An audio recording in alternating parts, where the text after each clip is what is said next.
Well, hello, it's Richard Pearce from FinextraTV, and I'm really delighted today to be joined by Anita de Horde. Rejoining me, we spoke before, and let's get into that. So Anita is the co-founder and coordinator of Finance Biodiversity Foundation. It's a group of 190 financial institutions representing 29 countries and $22.6 trillion of euros in assets.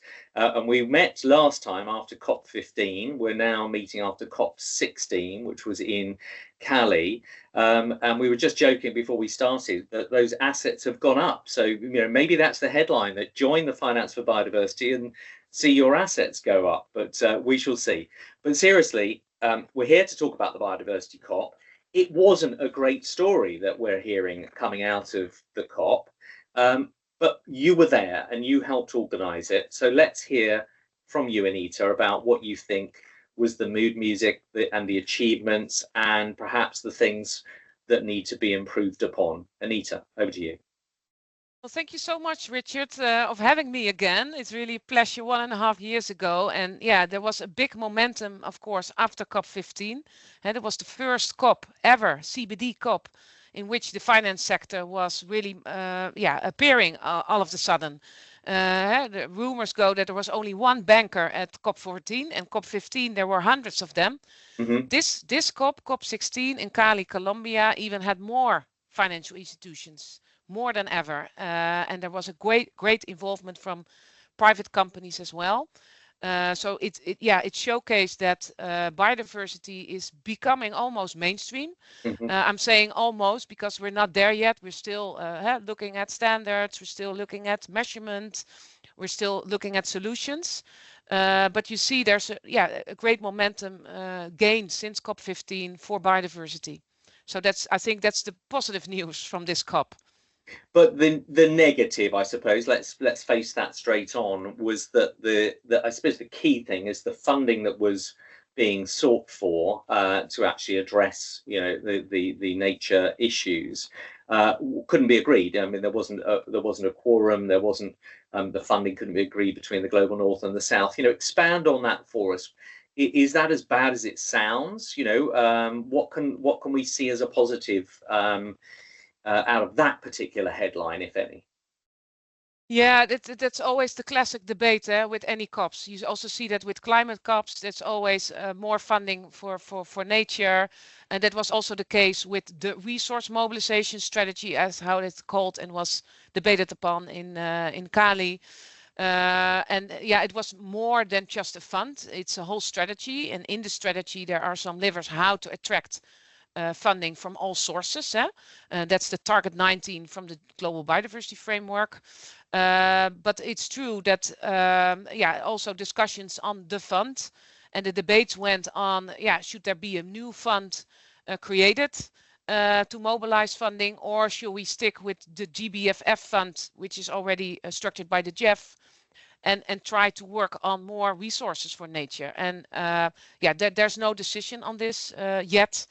Also not on the resource mobilization strategy, which is a pity. We also think it's a pity because that's really is needed in order to countries, but also as a signal to private sector involvement to get started on this topic.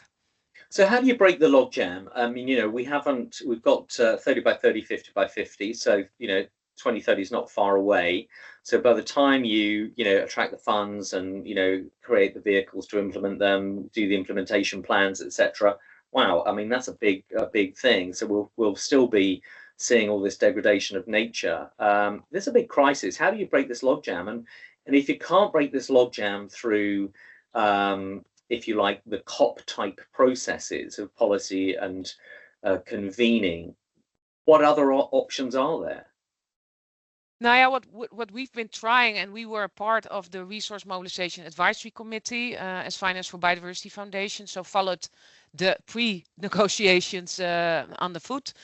And what we always think what is necessary is, first of all, we need these MBSAPs, but only 35 countries submitted their MBSAPs, which also needs to include concrete actions on how to mobilize these funds. So every country needs to look at that, but also how to repurpose subsidies reform, but also how to look at regulations in their countries on and taxonomies on the private sector. And that's something we encourage. We are a group of voluntarily financial institutions that already implemented Target 15. All pledge signatories will disclose, well, hopefully all, let's see, wait and see, will disclose their impact on nature and will set targets by 2025. You also see the regulation coming in place, CSRD reports, TNFD reports. So 2025 is the big year of disclosures. But disclosure is not enough. You also need to do more incentives to mobilize fund. And it's not only looking at the 1% of philanthropic money that can go into these funds. It's also redirecting this 99% of the financing of the financial flows that finance the global economy that needs to shift. So it's very simple to focus on this 1% and to say, hey, let's, and you see that a lot, also at COP16, a lot of debates on biodiversity credits and blended finance and instrument thinking. But the big picture, how can you shift that 99% and what's the solution for that? That debate also needs to take place. And that goes, unfortunately, that's a little bit more difficult than just say, now let's put some money from north to south and then we're there. And that makes it a little complex. Yeah. If you take that point then, which is, you've got this voluntary group, as we said, $26 trillion of assets. Tell us what they're doing to address that problem you just spoke about, the 99%. Yeah, we have a diverse group. So there are impact funds within our group, and they showcase, they were also present in Cali. Impressive what we're doing at the moment. Showcasing all kinds of biodiversity solutions, all kinds of funds. We have bigger fund managers like Mirova, like Eco Business Fund, that really are credible parties that created fantastic nature funds, but they also struggle. You see that there's also they can't do it alone. So there's also a need from governments to act, to de-risk, to support, to help, and collaboration is key in this. So that's one bit. But we also have a lot of asset managers that have a lot of listed equity and corporate bonds, and they need to work with big data to really understand how can they repurpose. And of course, you have the asset owners, the large asset owners that can also contribute to funds or blended finance. And they also need to seek collaboration with governments, with conservation organizations to really bring that money underground. And they're all trying to develop ideas on this and contribute. If you try and let me take a stab at a line of thought and tell me whether you think this is right and whether it could play out elsewhere. So if you look at the UK, which has its biodiversity crisis, as you know, and they formed the UK Infrastructure Bank, which is the public investment into climate resilience and nature resilience as well. There are a number of funds, the smaller boutiques, Rebalance Earth, Oxygen Conservation, etc., who are working with pension funds, local-based pension funds, perhaps worried about a watershed, needing to actually invest in nature for both, protecting the community and so forth. Do you see, and in the UK, there's a national conversation about the infrastructure, writ large. Obviously, we're just off the back of the appalling crisis which has been happening in Spain with the flooding. So you hear this story, which is we need infrastructure, we need green infrastructure, we need resilience, we need public-private money, we need local solutions, even within a small country like the UK. There appears to be a bit of a narrative of all of those ingredients of community, corporate, city, pension fund, national government, asset manager, asset owner, coming together in that kind of a narrative. Is that the sort of thing that you were trying to, or that you were articulating? I've reparlayed it. Yeah, that could be a solution, and especially experimenting what works and what doesn't. But usually these type of funds are very small. Right. And that's not and it's nice to experiment, nice to see what works. Yeah. And if you talk in policy language, then you always have three parts of the biodiversity. You have restoration, you have conservation, and these boutique funds can go to that money. It's usually philanthropic money. It doesn't have a return. But if we really want big money shift, then you need to look at sustainable use side. And that means that you really look at innovations within type of sectors that really need to change. And that's something we find as Finance for Biodiversity Foundation very interesting to look into. What are the sustainable use innovations per sector? What are the windmills? What are the windmills of the energy sector? Yeah. We already know that there's a big innovation needed, for instance, in the food and agri sector. So that's a big opportunity. And I'm not talking about boutique funds, which is great. They need to keep, but it's philanthropic money. We need to look innovations of the economy, which have a scale up, which can have a return, in which big investors, are if it's de-risking and not too small, well, are interested I agree, to and invest I think in.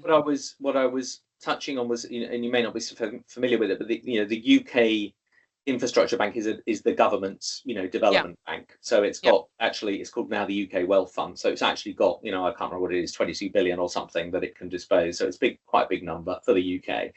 And the pension funds obviously are looking at national infrastructure, road, rail, transport, but being supported by to grow the economy, but with nature and climate in mind, and so forth. Is it that sort of scale you're talking about? Yeah, and it's good to identify, because there's to what is that, and that's, I think we're at the forefront at the moment to look at what does that mean.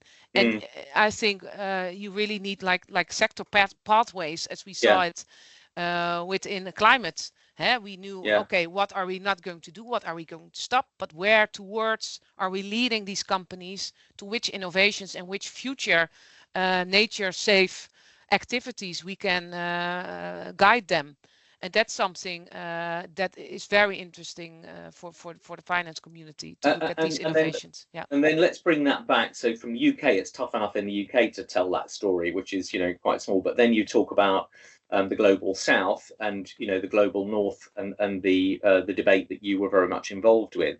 If you have the global north saying, okay, fine, if you de-risk, we help de-risk it at the scale that you're describing, but we need to be able to evidence the baseline, the change, the durabilities, and so forth of that investment. Here we have a fintech audience, right, listening to this. What can be done, satellite sensors and so forth, that actually de-risks the situation for the global north, but which is acceptable for the global south, if you like, in the negotiations? Did you ever get into that kind of thread when you were in Cali? Yeah, there are a couple of things together, but I think, data is very interesting. Tracking what kind of impact does an investment make, that's really needed, because otherwise our group has now is looking really into target setting, and they need data to calculate their impact, negative but also the positive side. So data at scale. De-risking is normally when you have a dip in a certain fund and you need to overcome that before it's going to flourish.